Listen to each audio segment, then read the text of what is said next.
우리 함께 기도드리십시다.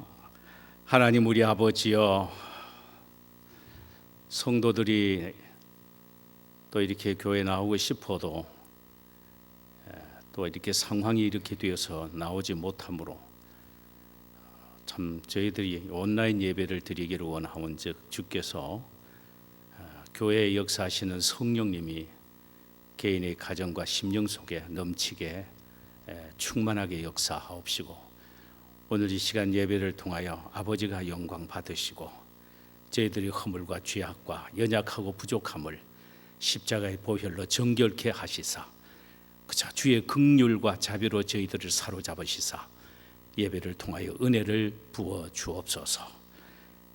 예수 그리스도 이름으로 기도하옵나이다. 아멘. 우리 183장 찬송 한 장 부르십시다.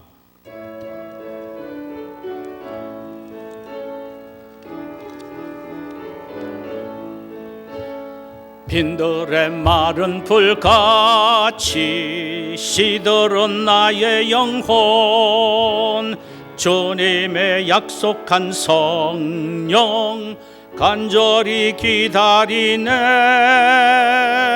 가물어 메마른 땅에 단비를 내리시듯 성령의 단비를 부어 새 생명 주옵소서. 반가운 빗소리 들려 산천이 춤을 추네. 봄비로 내리는 성령 내게도 주옵소서. 가물어 메마른 땅에 단비를 내리시듯 성령의 단비를 부어 새 생명 주옵소서. 철 따라 우로를 내려 조목이 무성하니 갈급한 내 심령 위에 성령을 부소서. 가물어 메마른 땅에 단비를 내리시듯 성령의 단비를 부어 새 생명 주옵소서. 참되신 사랑의 언약 어길 수 있사오랴. 오늘의 흡족한 은혜 주실 줄 믿습니다. 가물어 메마른 땅에 단비를 내리시듯 성령의 단비를 부어 새 생명 주옵소서. 3절요. 철 따라 우로를 내려 조목이 무성하니 갈급한 내 심령 위에 성령을 부소서. 아멘. 가물어 메마른 땅에 단비를 내리시듯 성령의 단비를 부어 새 생명 주옵소서. 참되신 사랑의 언약 어길 수 있사오랴. 오늘의 흡족한 은혜 주실 줄 믿습니다. 가물어 메마른 땅에 단비를 내리시듯 성령의 단비를 부어 새 생명 주옵소서. 우리 하나님의 말씀을 함께 보실까요? 구약 성경 오바댜입니다. 오바댜. 아모스 다음에 오바댜입니다. 오바다 1장 15절에서 마지막 21절까지입니다.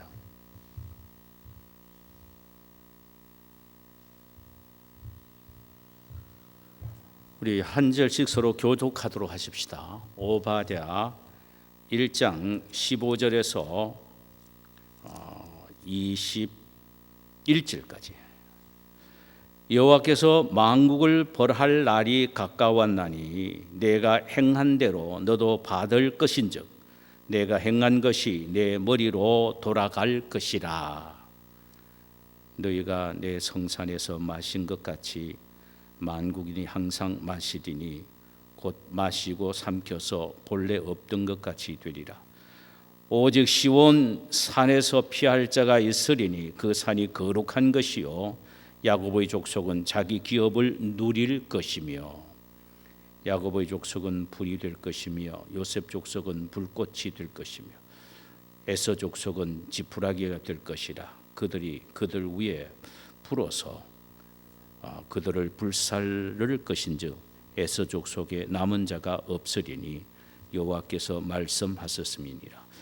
그들이 네겝과 에서의 산과 평지와 블레셋을 얻을 것이요 또 그들이 에브라임 들과 사마리아의 들을 얻을 것이며 베냐민은 길르앗을 얻을 것이며 사로잡혔던 이스라엘의 많은 자손은 가나안 사람에게 속한 이 땅을 사르밧까지 얻을 것이며 예루살렘에서 사로잡혔던 자들 곧 스바랴스에 있는 자들을 네겝의 성읍들을 얻을 것이며, 함께 읽읍시다.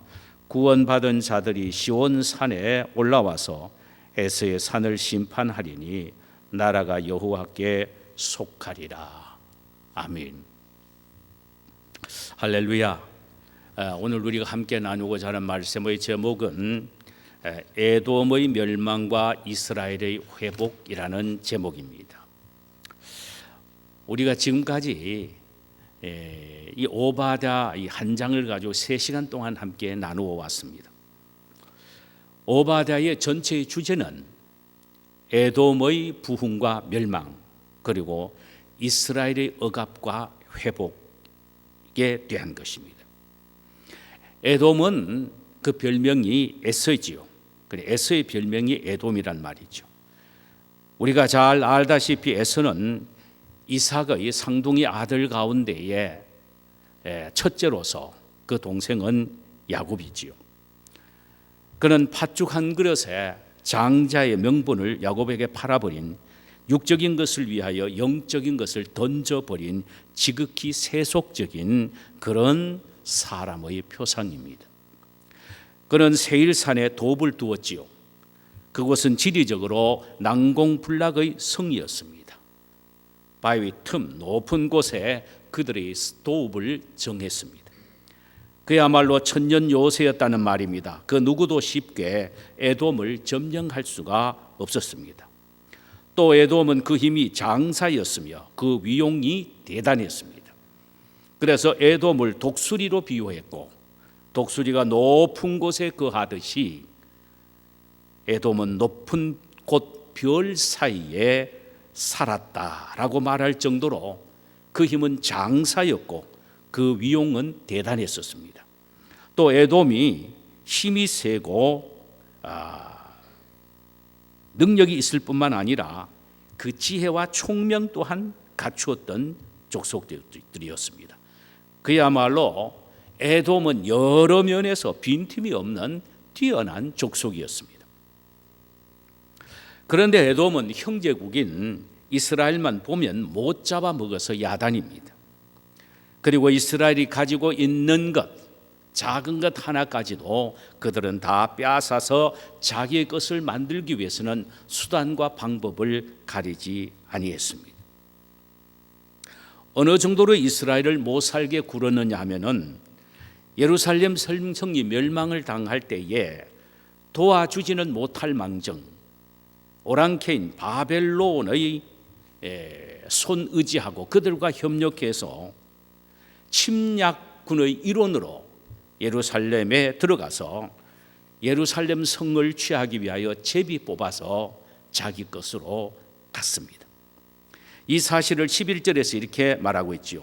내가 멀리 섰던 날 곧 이방인이 그의 재물을 늑탈하며 외국인이 그의 성읍에 들어가서 예루살렘을 얻기 위하여 제비 뽑던 날에 너도 그들 중 한 사람 같았느니라.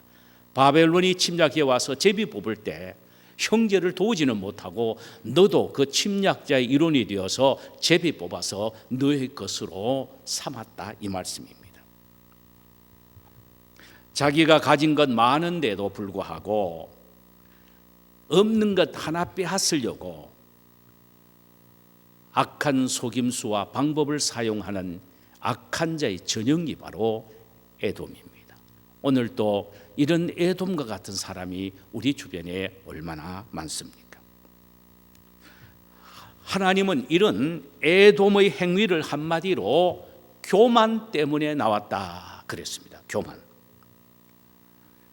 에돔은 난공불락의 성에 도읍을 세웠기에 그 누구도 자신들을 해치지 못할 것으로 생각하며 의시됐던 교만한 자들이었습니다. 독수리처럼 높은 곳에 위치하고 있기에 어느 누구도 자신들을 점령하지 못할 것이라고 자만하며 교만했습니다. 자신들만이 지혜롭고 명철하다고 다른 사람을 아예 무시해버린 교만했던 사람이었습니다.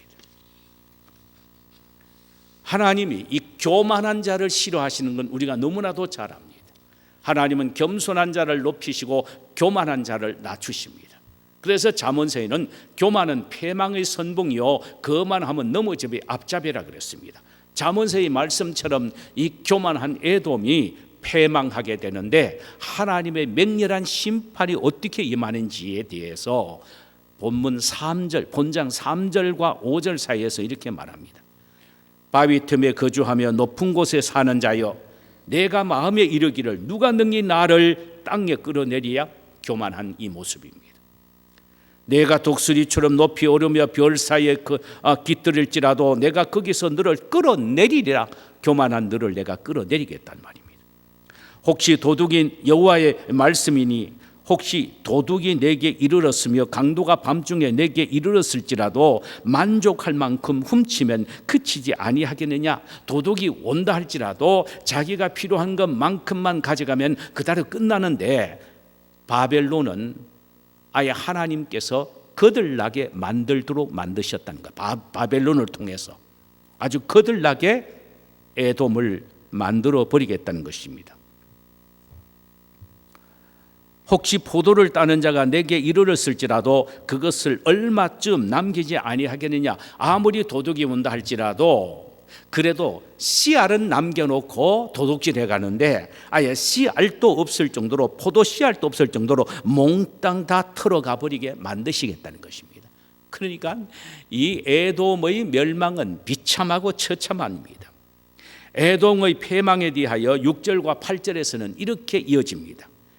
에서가 어찌 그리 수탈되었으며 그 감춘 보물이 어찌 그리 빼앗겼는고 그 많은 보물들이 도적들에 의하여 삭슬이 당했다라는 말입니다. 그 다음에 너와 약조한 모든 자들이 다 너를 쫓아 변경에 이르게 하며 너와 화목하던 자들이 너를 속여 이기며 내 먹을 것을 먹는 자들이 내 아래에 함정을 파니 내 마음에 지각이 없음이니라. 언약을 맺은 동맹국들이 어제만 하더라도 형제국이라고 서로 의지했던 그 언약을 맺은 동맹국이 배반하고 심지어 한솥에 밥을 함께 먹던 하속들까지도 그들에게 함정을 파놓고 빠지게 했다는 것입니다. 여호와의 말씀이니라. 그날에 내가 에돔에서 지혜 있는 자를 멸하며 에서의 산에서 지각 있는 자를 멸하지 아니하겠느냐? 그렇게 된 이유는 그토록 지혜를 자랑하던 그들이 그 지혜가 하나님으로부터 온 것인 줄 모르고 자기 스스로 잘나서 그 지혜를 소유하고 있는 것처럼 여겼기에 수여자 되신 하나님이 거두어 가심으로 그들이 무지하게 되어서 그런 비참한 결과를 낳게 되었다라는 말씀입니다. 그런데 우리가 여기서 알아야 될 것이 있습니다. 그것은 이 에돔의 멸망에 대한 이야기인데 이것은 에돔이라는 한 나라가 이렇게 처참하게 멸망될 것이라는 그런 메시지만을 주는데 목적이 있는 것이 아니고, 이것이 마지막 때에 인류에게 있게 될 멸망을 함께 언급을 하고 있다라는 사실입니다. 함께 멸망을 언급하고 있습니다. 15절에 보면은 여호와께서 만국을 벌하실 날이 가까웠나니, 여기에 만국을 벌하신다라는 말하는 것은 하나님의 날을 의미합니다. 하나님의 날. 이것은 마지막 심판의 날을 의미할 때 사용하는 말입니다. 그러니까 에돔과 미래에 있게 될 그 무엇과 연관을 시켜서 함께 심판을 언급하고 있다 이 말이죠. 그러면 에돔은 뭘 말합니까? 마지막 때 믿지 않는 불신자들의 모임이나 세상 나라를 의미하는 것이고, 이스라엘은 뭐를 말합니까? 신약에 도래될 하나님의 교회를 의미합니다. 이것을 우리가 염두에 두면서 이 말씀을 나누면 훨씬 더 쉬울 것입니다. 그런데 하나님은 이스라엘이 처참하게 바벨론에게 멸망당하고 형제국인 에돔에게 무시를 당했던 이스라엘이 다시 회복하게 될 것이라는 것입니다. 그리고 지금은 세상 떵떵거리며 큰 소리치면 최고다고 자랑했던 에돔은, 세상 나라의 화신인 에돔은 철저하게 망하게 될 것을 이야기합니다. 본문은요. 그래서 이스라엘의 회복과 그리고는 에돔의 멸망에 대해서 오늘은 함께 나누게 된다 이 말입니다. 자, 그렇다면은 이스라엘 나라의 회복과 그리고 에돔의 심판의 기준이 뭐냐 하는 것입니다. 분명히 심판을 하려면은 심판에 대한 기준이 있어야 됩니다. 그것은 객관적인 기준입니다. 15절에 이렇게 말합니다. 여호와께서 만국을 벌하실 날이 가까웠나니 내가 행한 대로 너도 받을 것인즉 내가 행한 것이 내 머리로 돌아갈지니라. 자, 심판의 기준은 행위입니다. 행한다. 마태복음 25장에도 행한 대로 갚아준다 그랬습니다. 이것은 그리스도인이라고 예외는 아닙니다. 자, 그렇다면은 그리스도인들이 갖는 행함과 그리고 그리스도인이 아닌 사람들이 강한 행함이 다르다는 사실을 알아야 됩니다. 에돔의 행함과 그리고 이스라엘의 행함이 다르다는 의미로 해석이 된다라는 말입니다. 각각 그 행위들을 심판을 한다 그랬습니다. 에돔은 뭐가 문제입니까? 하나님을 믿기는 하지만은 철저하게 하나님만을 의지하는 하나님 제일주의 신앙을 갖지 않고, 하나님을 믿지만은 그 말씀대로 순종하는 것보다는 자신의 생각과 그리고 세상 다른 이웃 나라들의 삶의 모습을 보고 그대로 그것을 본받아서 살아가는 그런 모습이 바로 이스라엘의 모습입니다. 그런데 에돔은 전혀 아닙니다. 하나님을 불신하고 하나님을 무시하고 하나님보다는 세상을 더 좋아하는 삶을 살아가는 것입니다. 이것은 오늘날 우리에게도 말씀을 하시죠. 자, 여기에서 믿는 사람들에게 말하는 이 행위는 무엇이냐? 예수 그리스도 안에서 그리스도를 믿고 그 말씀에 순종하는 행위를 말합니다. 철저하게 믿음을 갖고는 있습니다. 그러나 그 하나님의 말씀대로 온전히 순종하지 못하는 것, 이것도 역시 심판의 기준이 된다라는 말입니다. 성경은 그렇게 말하고 있기 때문입니다. 불신자들은 아예 하나님을 거부하자요, 하나님이 없는 것처럼 여기죠. 불신하는 것이죠. 그러니까 모든 하나님의 말씀을 무시해버리고 자신의 경험과 철학과 지식으로 인생의 좌표를 설정해서 살아가는 것입니다. 바로 에돔이 이러했습니다. 그러니까 이스라엘의 회복과 그리고 심판의 기준은 뭐냐? 이스라엘이 다시 하나님 앞에 돌아오고, 다시 하나님 앞에 돌아오고 그 말씀 앞에 무릎을 꿇을 때에 하나님은 회복을 일으키십니다.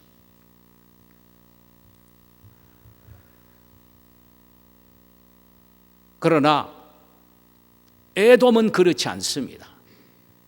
더욱더 악해져서 하나님을 거부하고 하나님을 믿지 않고 신뢰하지 않는 것입니다. 이것이 바로 에돔의 모습입니다. 마지막 때 신자와 불신자, 하나님의 교회와 세상 나라의 모습이 이렇다 이 말이죠. 그 다음에 이스라엘의 회복과 심판, 에돔의 심판의 내용이 무엇이냐 하는 것입니다. 에돔에 대한 심판의 내용을 우리가 이미 다 살펴보았습니다. 모든 것을 잃어버리는 상실입니다. 다 잃어버리죠. 명예도 물질도 지혜도 몽땅 다 잃어버립니다. 하루아침에 거들나 버리는 것이 바로 에돔에 대한 심판입니다. 반대로 이스라엘의 완벽한 회복을 본문은 말합니다. 에돔이 볼 때는 이스라엘은 끝난 것처럼 보여졌습니다. 그러나 아닙니다. 이게 웬일입니까? 이스라엘은 완벽하게 회복됩니다. 그들이 바벨론에서 다시 하나님에 대한 신앙을 회복합니다. 그리고 순종을 다시 회복합니다. 그래서 하나님이 그들의 신앙과 순종의 회복을 보시고 그들의 삶을 회복시켜 주신 것입니다. 지금까지 그들은 다 잃어버렸습니다. 바벨론의 포로로 붙잡혀 갔습니다. 그런데 어느 순간인가 하나님은 완벽하게 회복시켜 주신 것입니다. 이것이 17절에서 이렇게 말합니다. 오직 시온 산에 피할 자가 있으리니 그 산이 거룩할 것이요 야곱 족속은 자기 기업을 누릴 것이며 바벨론 포로에서 예루살렘으로 돌아온 남은 자들이 다시 옛날 기업을 회복하게 될 것이다라고 말합니다. 완벽하게 회복됩니다. 구체적인 내용이 19절에서 20절 사이 이렇게 말합니다. 그들이 네겝과 에서의 산과 평지와 블레셋을 얻을 것이요 다 빼앗겨버리는데 다시 다 얻게 된다는 것입니다. 또 그들이 에브라임의 들과 사마리아의 들을 얻을 것이며 빼앗겼던 것 다시 얻게 된다. 20절에는 사로잡혔던 이스라엘의 많은 자손은 가나안 사람에게 속한 이 땅을 사르밧까지 얻을 것이며 예루살렘에서 사로잡히는 자들 곧 스바라스에 있는 자들은 세금의 성읍들을 얻을 것입니다. 보세요. 다 노예로 붙잡혀 종으로 붙잡혀 갔던 사람들이 다 돌아올 뿐만 아니라 그 잃어버린 땅을 회복했는데 어느 정도의 땅이냐? 옛날 솔로몬 왕이 가지고 있던 거대한 땅을 다시 회복한다는 의미입니다. 완벽한 회복입니다. 자, 오늘 본문이 그렇다면 우리에게 한번 적용해 볼 필요가 있습니다. 무엇을 우리가 적용해야 합니까? 비록 우리가 잘못하여 하나님의 징계를 받는다 할지라도 이스라엘 백성들처럼 처절하게 빼앗기고 잃어버리고 바벨론의 포로가 되는 그런 고통과 아픔을 겪는다 할지라도 그것은 하나님이 우리에게 내린 심판이나 저주가 아니라 하나의 징계라는 사실을 알아야 합니다. 하나님은 그 징계를 통하여 우리로 하여금 하나님께 더 가까이 나가게 만들고 지금까지 내 욕심과 생각대로 살아왔던 내 삶을 청산하고 이제는 철저히 하나님을 의지하고 하나님의 말씀에 순종하는 삶을 사는 사람으로 우리를 다시 징계를 통하여 만들어 가신다는 것입니다. 잘못 가는 인생의 길을 하나님이 원하시는 길로 하나님의 말씀이 원하시는 길을 따라가도록 하나님이 우리를 만드신다는 말입니다. 하나님이 우리에게 된 궁극적인 목표는 영원한 멸망과 심판이 아니라 우리를 회복시켜 복을 주시고 회복시켜 주는 데 있습니다. 할렐루야. 하나님은 당신의 자녀는 우리에게 복 주시기를 위하지 결코 심판과 형벌을 내리시기를 원하지 않으신다는 말씀입니다. 그러므로 그리스도인들에게 있어서 일어나는 그 어떤 것이라 할지라도 어떤 빼앗김이라든가 어떤 아픔이라든가 어떤 손해가 온다 할지라도 그것은 결국 멸망이 아니고 완벽한 심판이 아니라 회복을 위한 하나님의 터치요 하나님의 징계임을 알아야 합니다.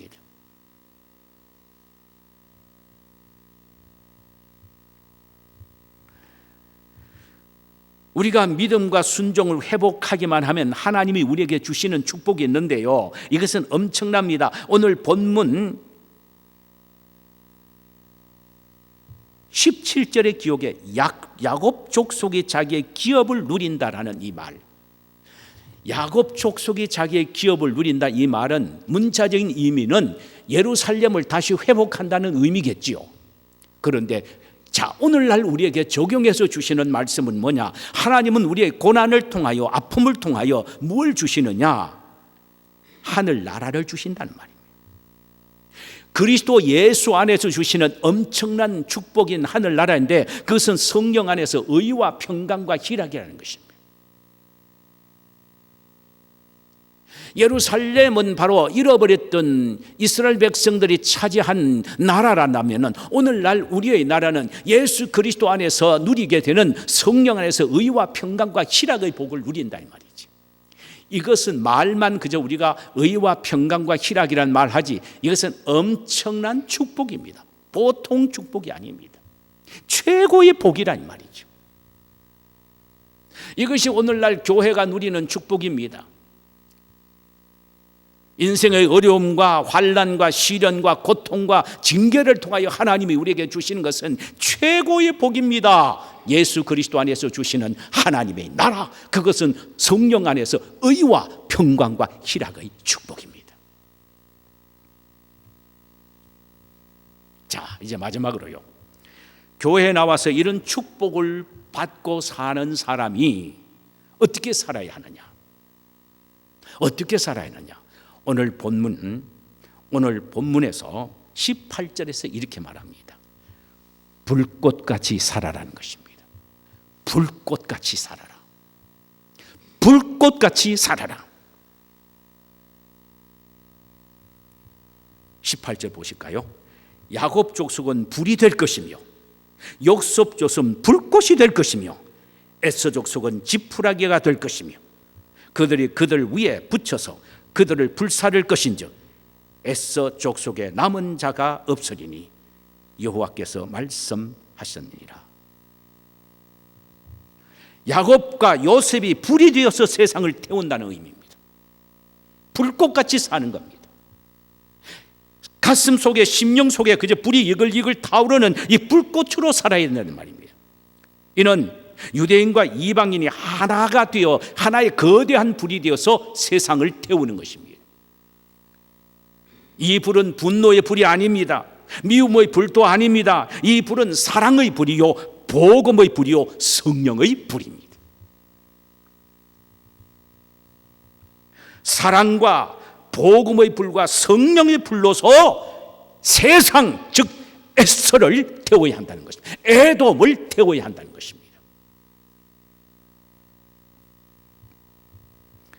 그리스도인들이 사랑의 불, 복음의 불, 성령의 불을 가슴에 안고 에돔인 이 세상을 향하여 외치고 베풀고 불을 붙이면은 세상이 완전히 변해져 버린다는 것입니다.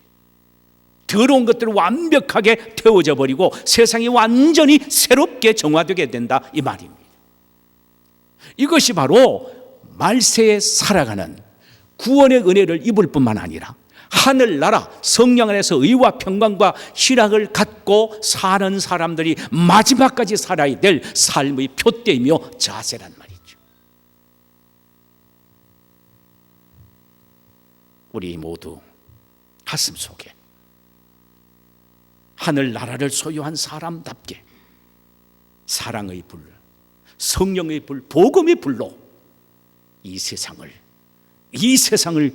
완전히 태워버림으로 새롭게 세상을 바꾸는 역군들이 되시기를 주님의 이름으로 축원합니다. 아멘. 자, 우리 이 시간에 찬송 한 장 부르실까요? 찬송가 95장입니다.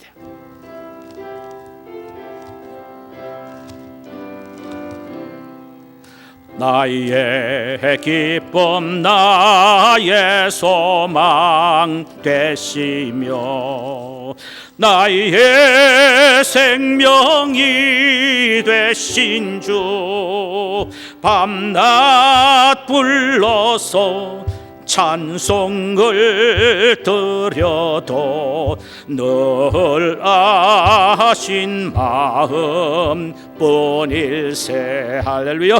나의 사모하는 선한 목자는 어느 꽃다운 동산에 양의 무리와 늘 함께 가셔서 기쁨을 함께 하실까면 길도 없이 거친 넓은 들에 서면 갈 길 못 찾아 애쓰며 이래저리로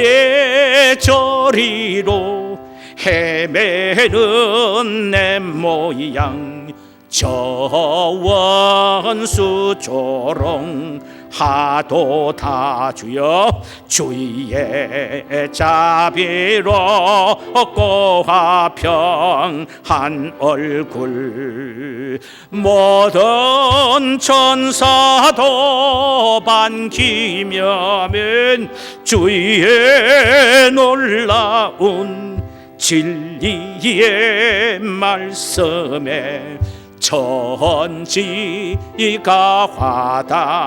화답하도다면 나의 진정 사모하는 예수님 음성조차도